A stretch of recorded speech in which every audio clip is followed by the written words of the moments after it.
Vamos a hablar hoy del tema de la resistencia a los antiparasitarios en medicina veterinaria. Es un tema que paradójicamente se aborda de una manera similar a como se abordó el tema de la resistencia a los antibióticos, aunque aquí estamos hablando de organismos mucho más complejos que los unicelulares. Hay unas estrategias de todas maneras que parecen ser comunes a muchos de los organismos para desarrollar resistencias a los medicamentos con los cuales los tratamos. Entonces, vamos a hablar hoy un poco qué es la resistencia parasitaria, ¿cierto? A los antiparasitarios, cuáles son esos factores intrínsecos y extrínsecos de la resistencia, los mecanismos de resistencia, hablar un poco en qué consiste o cómo se seleccionan las multiresistencias, esas causas o qué puede llevar a una presentación de resistencias a los antiparasitarios y por último algunas recomendaciones generales del uso racional de antiparasitarios para prevenir esa resistencia. En primer lugar, entonces, la resistencia parasitaria a los antiparasitarios se define entonces como el desarrollo de una condición en una población de individuos que le permite tolerar dosis de fármacos que serían letales para la mayoría de los individuos de una población normal de una especie. O sea, en condiciones normales se morirían la mayoría de esos individuos, pero con el pasar del tiempo esas poblaciones van desarrollando esos mecanismos que le permiten volverse resistentes a ese uso. A eso se le denomina resistencia antiparasitaria. Hay muchos conceptos interesantes. Las interpretaciones de las resistencias pues vienen desde un concepto biológico y desde un concepto médico. Desde un concepto biológico es una evolución natural. Así como en el medio ambiente hay una selección natural y una evolución natural a desarrollar mecanismos de defensa contra los diferentes factores que disminuyen las poblaciones, pues eso mismo pasa desde el punto de vista del uso de antiparasitarios. Las poblaciones van respondiendo y van evolucionando para defenderse de ellas. O sea, es un fenómeno biológico interesante y que si no lo hacemos bien siempre se va a presentar. Desde el concepto médico, claro, es un concepto que no nos gusta desde el concepto médico veterinario porque empezamos a perder la eficacia de nuestros productos, lo que lleva entonces a que debamos estar permanentemente buscando nuevos productos para poder ser eficaces en el control de estos parásitos. Entonces, como lo ven, es un concepto biológico, natural, y que simplemente debemos entenderlo un poco para poder saber cómo lo podemos ir manejando. Desde los conceptos intrínsecos de las resistencias, pues siempre tenemos que tener en cuenta el tipo de parásito que se está controlando. Aquí, por ejemplo, vemos un esquema de una garrapata y hay que entender muy bien cuáles los factores genéticos que están involucrados en esa resistencia, es decir, cómo se pueden ir seleccionando, cuál es la ecología, cuáles son los medios ambientes que los favorecen y cuál es el ciclo biológico. En parasitología hay diferentes tipos de garrapatas. Hay unas que denominamos Rhipicephalus microphilus, hay otras Rhipicephalus sanguíneos y cada tipo de garrapata tiene unos ciclos biológicos diferentes. Hay unos que denominamos de un huésped, de 3 huéspedes. ¿Eso qué lleva? A que es diferente el tipo de control según el ciclo biológico porque depende de cómo ese parásito sobrevive en el medio ambiente y cómo entonces podemos interferir el ciclo biológico. Entonces, cuando hablamos de antiparasitario, no solamente es mandar un antiparasitario, prescribir un antiparasitario para el control de, sea una garrapata, una mosca, una tenia o un gusano. No, se trata de conocer qué pasa en ese ciclo para poder entenderlo y poder tomar las decisiones más apropiadas para ello. En cuanto a los factores extrínsecos u operativos, tiene que ver entonces con varias cosas. O sea, primero, cuáles son los insecticidas que tenemos o garrapaticidas o vermicidas que tenemos y que vamos a utilizar, ¿cierto? cuál es la dosis o la concentración que vamos a usar, porque muchas veces podría ser que primero estamos fallando en el tipo de insecticida o de vermífugo que estamos utilizando, ¿cierto? Si hay unos vermífugos, por ejemplo, que no cubren sino gusanos redondos, entonces no me van a controlar cestos, o sea, lo que llamamos tenias, o, o hay unos insecticidas que me sirven para controlar pulgas, pero no garrapatas, o al contrario, me sirve para controlar garrapatas, pero no pulgas, ¿cierto? Una vez definido que estamos frente al medicamento apropiado, o al insecticida, al vermífugo o al garrapaticida, debemos entonces mirar si se está haciendo la dosis apropiada, dándolo en miligramos por kilo, o la concentración del producto por mililitro del producto, o el área. Eso entonces definirá la dosis. Si es un producto aplicado, entonces sí estoy cubriendo el animal completamente, ¿cierto? Si lo estoy aplicando apropiadamente y en el tiempo suficiente, porque muchas veces esa exposición, por ejemplo, a un antiparasitario, por ejemplo, en un insecticida, dependerá cuánto tiempo estuvo en contacto el parásito con él, sobre ese insecticida. Entonces, como ven, hay unos factores que en realidad son genéticos, biológicos, atribuidos al parásito, pero hay otros que tienen que ver con la manera como nosotros lo usamos. Por ejemplo, muchos de los productos, cuando se diluyen en agua, su vida útil es muy corta, es de unas pocas horas. Y en ocasiones, por ejemplo, uno puede ver personas que elaboran un baño y lo dejan en el balde y lo aplican al otro día o varios días después, esperando que ese producto todavía conserve su acción, y ya no sirve. Entonces mire que hay una serie de factores que tienen que ver, operativos o extrínsecos, que no tienen nada que ver con el parásito, sino como la manera como nosotros usamos los antiparasitarios, y que pueden ir determinando entonces lo que podría uno interpretar como resistencias, pero en realidad es una mala praxis o aplicación de los productos. Hay varios mecanismos de resistencia. Aquí hay descritos 5. Algunos se parecerán a algunos de los mecanismos que vimos en las bacterias, sobre todo del 2 en adelante. Por ejemplo, el cambio de comportamiento es una forma, o sea, el parásito puede cambiar su forma de comportarse frente al uso del antiparasitario y con eso disminuir su eficacia. Detoxificación incrementada, o sea, mecanismos de eliminación, de metabolismo del parásito, que hace que el producto no tenga eficacia. Evacuación reforzada, es decir, eliminación del producto. Una vez entra, entonces rápidamente lo elimino. En bacteria lo denominábamos bombas de flujo. Aquí se llama evacuación reforzada porque generalmente es un complejo grande de bombas de transportadores que eliminan el insecticida o el vermífugo. Penetración de la cutícula reducida, por ejemplo, esto es muy dado en parásitos externos, entonces desarrollan unos mecanismos mucho más fuertes, o evitan pues que a través de la cutícula pueda ingresar el parásito. Me estoy adelantando, lo estamos mencionando. Otra formación del sitio diana. Por ejemplo, en ese cambio de comportamiento se ha determinado, por ejemplo, que en algunas moscas de los cuernos, como Haematopus irritans, cuando se empieza a aplicar el insecticida, ellos empiezan a buscar que se pueden ubicar en un sitio diferente del lomo. Por ejemplo, ellas normalmente se colocan sobre los flancos o el lomo, pero que cuando se están bañando, entonces se ubican sobre el vientre. Normalmente cuando estamos bañando puede pasar que al escurrirle al animal, esta parte del vientre no quede bien bañada, y entonces estas moscas, por ejemplo, tendrían baja concentración del producto en contacto que ella, o baja cantidad del producto en contacto con ellos. Por tanto, entonces podrían, entre comillas, atribuirse una resistencia, pero en realidad es que nunca estaba en contacto, y eso se debe a un cambio de comportamiento del parásito. Esto específicamente en este caso, por ejemplo, de moscas.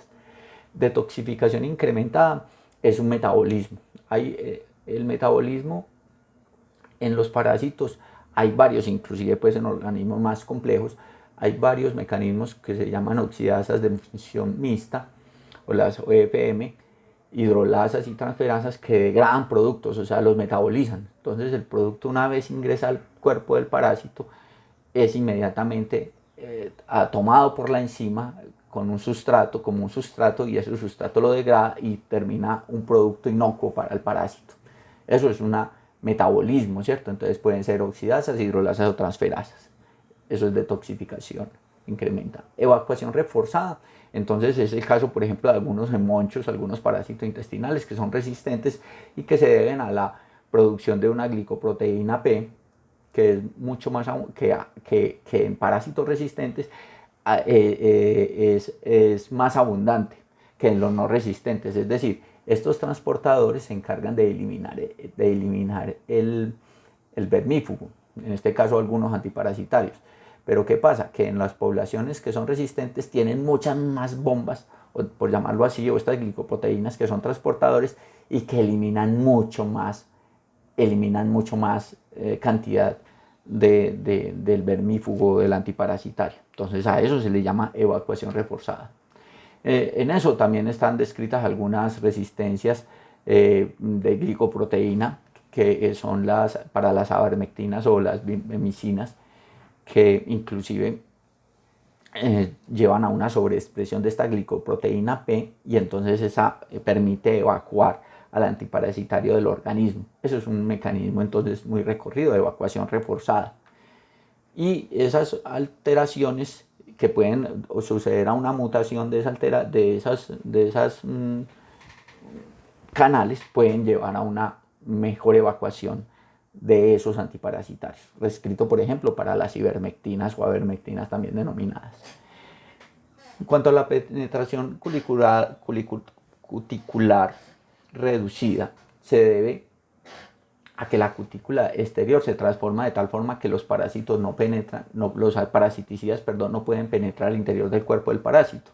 Es decir, estas cutículas, estas capas cuticulares se van volviendo mucho más gruesas y van evitando, esto se vuelve como una especie de barrera impermeable que evita que el antiparasitario tenga contacto con la epidermis y posteriormente entonces entre al parásito.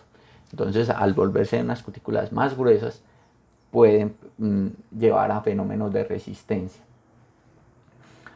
Y la otra, también definida como transformación del sitio diana o insensibilidad, es que sabemos que todos los antiparasitarios, ya lo vieron de alguna manera general en antiparasitarios, es que hay una proteína o algún sitio diana del parásito.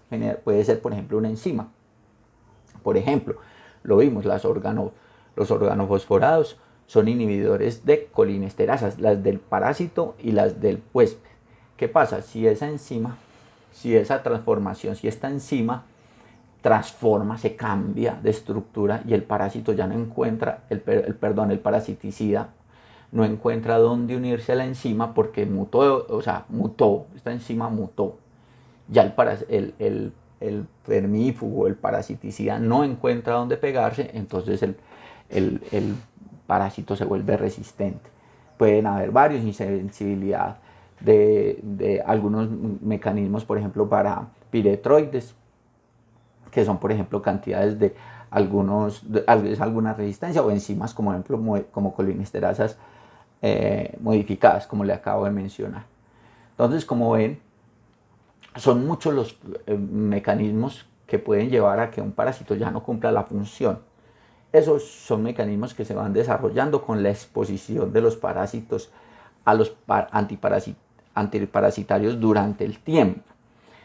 ¿Qué pasa? Que un fenómeno que pasa es que cuando usamos muchos productos se pueden ir desarrollando multiresistencias. ¿Qué pasa? Vamos a ver para explicar un poco en qué consisten las multiresistencias. Miramos, por ejemplo, que hay un grupo de parásitos que inicialmente era sensible a parasiticidad, ¿cierto? Pero yo lo aplico mucho tiempo, y esta población se va volviendo resistente, parecido a lo que pasaba con antibióticos y el uso de antibióticos indiscriminado. Con el tiempo, esta población va perdiendo la sensibilidad y se va volviendo resistente al parasiticida A. Entonces, ¿qué pasa? El productor, ganadero, cualquiera que esté relacionado con la prescripción de estos productos, entonces empieza a usar el producto B. Pero esta población ya tiene en sus genes producto A, es resistente al A. Entonces empieza a usarlo indiscriminadamente hasta que con el tiempo se selecciona una resistencia A, resistencia a B, pero ya tenía A, entonces resulta que esta población a la final termina siendo resistente a A y a B, es decir, terminó siendo resistente a organofosforados, después terminó siendo amitraz, después terminó siendo resistente a piretroides, porque vamos esperando a que aparezca la resistencia para cambiar de producto. Es así, con esa mala praxis, que se van seleccionando esos mecanismos de resistencia.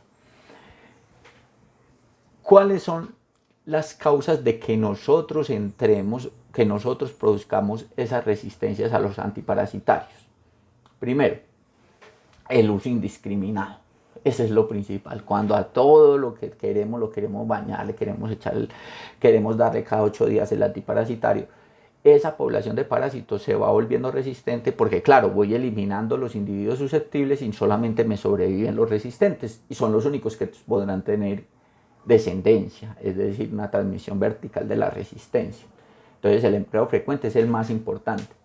La subdosificación, es decir, no damos la dosis apropiada durante el tiempo apropiado, no lo preparamos apropiadamente, o sea, por ejemplo, lo hacemos subconcentrado, ¿cierto? Concentraciones por debajo de lo que se necesita. El porcentaje casi siempre que hacemos esto, del uso muy frecuente o buscamos es que sea 100% eficaz. Y eso pues, es una utopía. Normalmente la eficacia de los productos no puede ser el 100%, o sea, no logra ser el 100%. Es algo que todos quisiéramos, pero en realidad siempre hay una población que de alguna manera tiene alguna resistencia. Si fuera el 100% y generalmente eficacia es del 90 al 99.99%, si se presentan eficacias suelen generar resistencias rápidamente. ¿Por qué? Porque si yo elimino la gran parte de la población que es susceptible, la siguiente generación de población será resistente. Entonces, ¿qué pasa? Generalmente si un producto no tiene 100 resistencia o si no se lo aplico al 100% de la población, pues siempre van a haber individuos que son resistentes, pero se van a cruzar, van a tener descendencia con individuos que son sensibles. Entonces la población siempre mantendrá una combinación de individuos susceptibles con resistentes. Eso es muy importante. Entonces nunca buscamos el 100%, eso hay que hacerlo entender, hay que entendérselo a los propietarios, que no se busca que haya cero, lo que no se busca que haya cero parásitos, están en el mundo y comparten con nosotros. ¿Qué es lo que tenemos que hacer? Tener un control de ellos para que no afecte la productividad o la salud de los animales.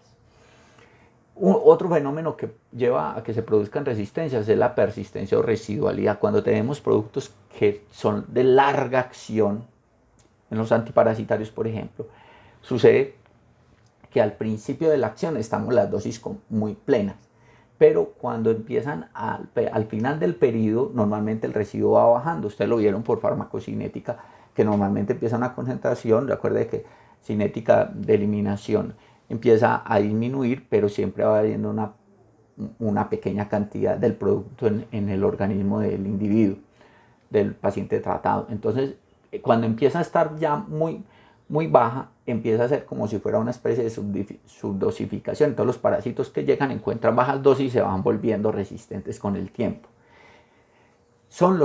Ese es uno de los problemas grandísimos.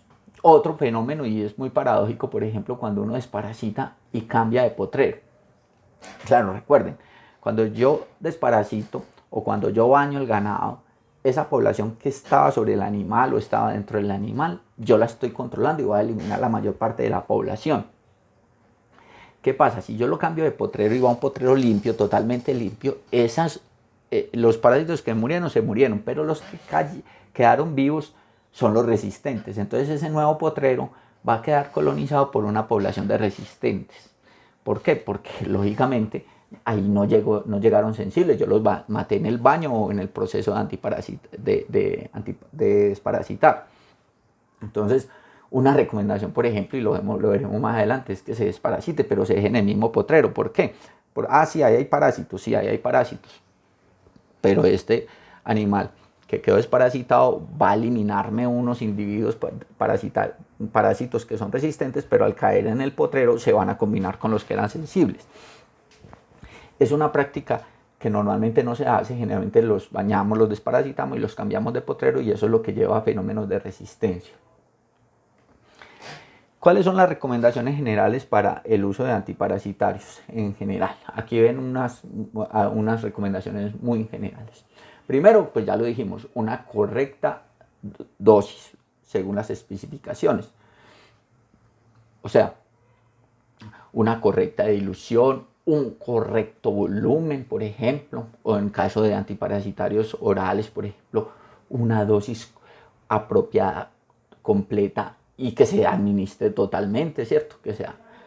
Que si se está bañando sea una correcta homogenización del baño, que se haga una muy buena y efectiva cobertura de la población que se está bañando, ¿cierto? Que se tienen para inhibir, para que queden todos los individuos bien bañados, ¿cierto?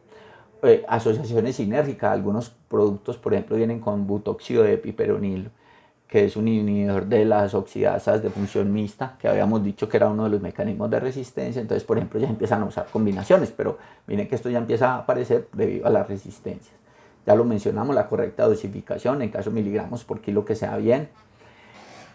Una muy importante rotación de productos, cada aplicación, o sea, no necesariamente pues, puede ser cada aplicación o cada año, ¿cierto? Es más importante que se use un tiempo y se cambie. Pero hay que tener mucho cuidado, hay que cambiar de principio activo y no de marca, ¿cierto? Porque ustedes ven, por ejemplo, en ivermectinas hay cientos de marcas, y si yo cambio de ivermectina por un nombre cualquiera y me voy por otra ivermectina con otro nombre pero el mismo principio activo, no hay nada. Entonces hay que irlas cambiando con el tiempo, porque si yo espero a cambiarla, por ejemplo, cada año, o cada que no funcione, acuérdense en lo que vimos en las multiresistencias, cuando ya no funciona es porque ya la población completa está resistente. Entonces voy a empezar a hacer resistencia de multiresistencias. A la otra cosa muy importante, se debe tratar cuando se requiera de verdad. O sea, no siempre que el animal tenga algunas garrapatas o algunos parásitos intestinales hay necesidad. Es necesario evaluar si eso está afectando o no, o puede afectar o no la productividad o la salud. Aquí hay unos datos de una prevalencia de infecciones con estrongilios digestivos en bovinos doble propósito en Venezuela. Y miren que cada finca tiene un ciclo diferente. Miren la prevalencia, estamos hablando del número de individuos afectados. Esta finca número 4 siempre estuvo por el 50%, pero miren que esto estamos hablando de unos meses, ¿cierto? De mayo a octubre. Mire que esta población, por ejemplo, esta finca en junio tenía una prevalencia de menos del 10%, ¿cierto? Entonces miren que no siempre se requiere tratamiento. Habría que estar mirando cuáles son los ciclos de esos parásitos para saber cuándo los trato, dependiendo de la temporada. Entonces podría ser que si estas fincas, por ejemplo, todas desparasitan, pues mire que esta podría ser efectivo que se tratara porque el 50% de los individuos están afectados. Pero mire que estas no. Entonces en junio, si todos desparasitaran en junio, mire que para unas es muy bueno el uso, pero para otras no tanto se necesitaba. Mientras que, por ejemplo, en septiembre todas parecieran sí estar más cercanas a necesitarlo. Entonces, cada finca probablemente necesita un ciclo diferente, lo mismo que cada animal o cada individuo. Por ejemplo, el perro, no siempre hay que desparasitar. Un perro que está siempre en la casa, que no tiene contacto con otros animales, pues ¿por qué lo tengo que desparasitar cada 6 meses? Depende mucho de qué tan frecuente, se expone, ¿cierto? Pero un perro que, por ejemplo, sale mucho a zonas comunes y que otros perros están parasitados, pues probablemente se la pasa permanentemente siendo expuesto. Ahora, siempre los individuos tienen también sus propios mecanismos de defensa, o sea, los parásitos no simplemente llegan inmediatamente, colonizan y ya el animal está afectado, no. Acuérdese que se desarrollan resistencias, por ejemplo. Por eso los animales adultos son menos sensibles a las resistencias que los animales jóvenes, porque ellos ya han alcanzado algún grado de resistencia. El uso racional, reducir al máximo posible la frecuencia de uso, ya lo habíamos mencionado, que sean realmente necesarios, o sea, evaluar si sí se necesita. Y para eso, en algunos casos, por ejemplo, se han definido como casos, como puntos umbrales, ¿cierto? Como cuándo es que es necesario. Entonces miren este estudio de número de garrapatas por animal durante el año. Entonces enero, entonces mire que aquí hay menos de 10, estamos hablando de promedio, ¿cierto? Eso en un umbral de económico. Esto es un estudio hecho en la Hacienda de la Lucerna. Aquí están los artículos donde está la nota. Entonces miren que aquí ya cuando uno empieza a ver, mire, cuando empieza a aumentarse, entonces probablemente aquí necesito más los casos de tratar, porque ya empiezan a afectar o a ser muy grandes. Entonces hay que definir según el tipo de parásito cuando la población realmente está expuesta a un número muy,